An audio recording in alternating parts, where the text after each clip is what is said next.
This is a Juki DNU 1541 heavy duty sewing machine for leathers, and I'm going to demonstrate the machine right now.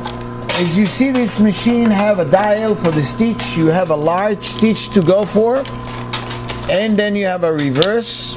And we demonstrate the machine right now, the large stitch of the machine.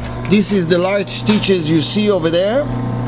And if you want to reduce, you can reduce to 7, let's see. And now you see the stitch change.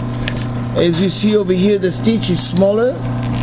Look in the back, a smaller stitch.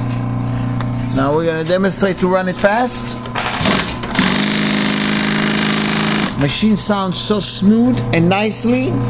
And thank you very much for visiting www.atlaslevy.com.